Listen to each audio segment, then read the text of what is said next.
네, 반갑습니다. 글쓰기 기초 수강생 여러분, 고노수입니다.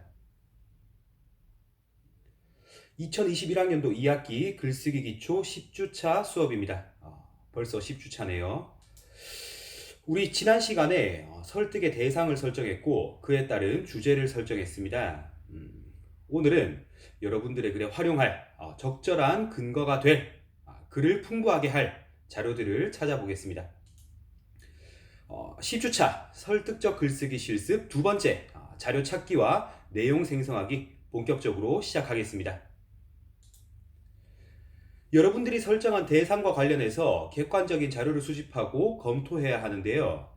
먼저 자료를 수집하는 방법에 대해 살펴보겠습니다. 자료 수집 방법으로 직접 조사와 인터뷰, 전문 문헌 자료 검색, 인터넷 자료 등을 활용할 수 있겠습니다. 먼저 직접 조사와 인터뷰에 대해서 살펴볼게요. 직접 조사는 말 그대로 자신의 글과 관련한 자료들을 직접 조사하는 방법인데요. 설문조사를 할 수도 있겠고 관련 인물을 만나 인터뷰를 할 수도 있겠습니다.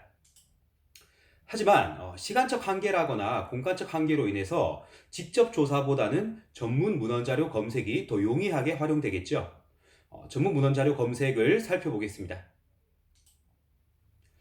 우리 대학 도서관 홈페이지를 통해서 그리고 학술지 검색을 통해서 통계청 홈페이지를 통해서 관련 자료를 찾아볼 수 있겠습니다. 그중 한국교육학술정보원 이용 방법을 알아보도록 할게요.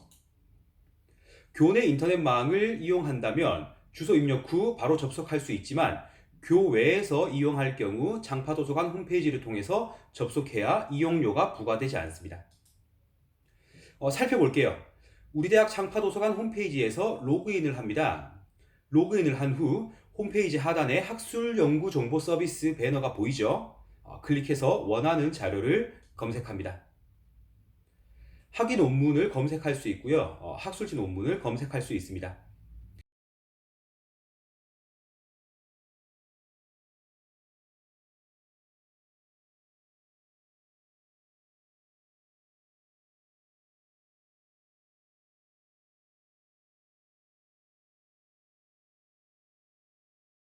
우리가 글의 객관성과 신뢰성을 고려한다면 아무래도 전문 문헌 자료를 활용하는 것이 가장 좋겠죠.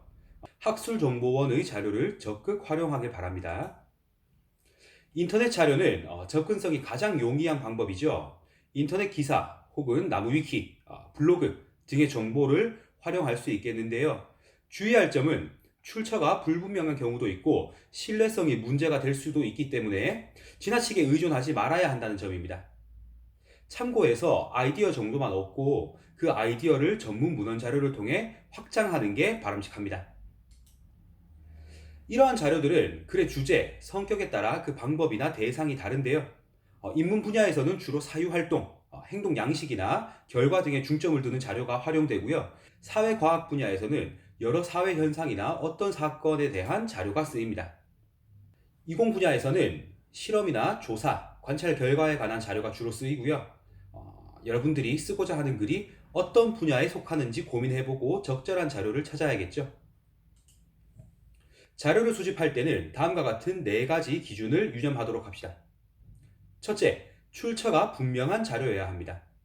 자료의 신뢰성과 관련된 기준이죠. 둘째, 내용이 풍부하고 깊이가 있는 자료일수록 좋다. 자료의 질과 관련된 기준이었습니다. 셋째, 다양한 견해와 사실적 기록을 모아놓은 자료여야 하고요. 넷째, 독자의 관심을 끌만한 흥미로운 자료를 제시하도록 노력해야겠습니다. 자료를 수집했으면 반드시 검토해야겠죠. 이 자료가 내 글에 적절하게 활용될 수 있을까? 라는 문제의식을 가지고 자료를 검토해야겠습니다. 주제와 어떤 관련성을 지니는지 생각한 후에 수집한 자료들을 검토해 주세요. 이때 주의할 점은요. 글쓰기 과정과 마찬가지로 자료 수집과 검토 역시 한 번에 끝나지 않는다는 점입니다. 수집한 자료를 검토해서 불필요한 주제 요소와 관련성이 떨어지는 자료들은 삭제할 수 있어야 하고요. 또 부족한 자료들은 추가적으로 수집해야 합니다. 이렇게 찾은 자료는 단순히 여러분들 글에 삽입하는 게 아니라 여러분들의 주장 내지는 여러분들의 논지를 강화할 수 있는 보조수단으로 활용해야 합니다. 자료를 제시하고 자료에 대한 여러분들의 견해가 들어가야겠죠. 그리고 물론 인용문은 각주를 달고 서지정보 작성법에 따라 출처를 작성해야겠습니다. 서지정보 작성법은 7주차에 수업했고 스마트 LMS 강의 자료 게시판에도 탑재가 되어 있죠. 자, 이번 주는 지난 시간에 여러분들이 설정한 주제에 맞는 자료를 찾아보고 인용하는 연습을 해보겠습니다.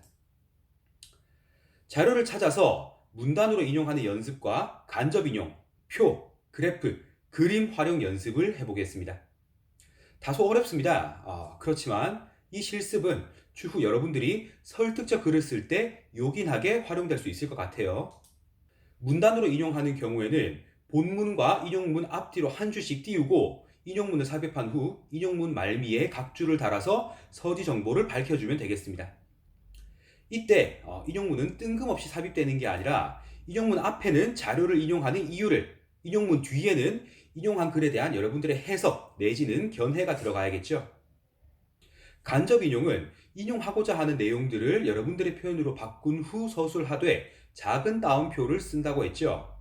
그리고 인용이 끝나는 부분에 각주 삽입 후 서지 정보 밝혀주면 되겠습니다. 앞서 살펴본 문단으로 직접 인용하기와는 차이가 있습니다. 간접 인용의 경우 인용문과 여러분들의 문장이 이어지고 있죠. 다음으로 표나 그래프, 그림 등 시각 자료를 인용하는 연습입니다. 마찬가지 인용한 자료이기 때문에 각주를 달아야겠죠. 표나 그림 등을 인용할 때는 표 제목, 사진 제목에 각주를 달고 서지 정보를 입력하면 되겠습니다. 마찬가지 인용한 자료 앞에는 인용 이유를, 아래 부분에는 자료에 대한 여러분들의 해석 및 견해를 서술하면 되겠습니다. 자료에 대한 간단한 설명, 예를 들어 표를 작성한 주체라거나 어디에서 발췌한 사진이다 라거나, 수집한 자료들은 여러분들이 쓸 글의 질을 결정하는 아주 중요한 요소들입니다. 열심히 다양하게 찾아서 정리해보고 인용하는 연습을 해보도록 합시다. 그럼 다음 주 강의실에서 다시 만나겠습니다.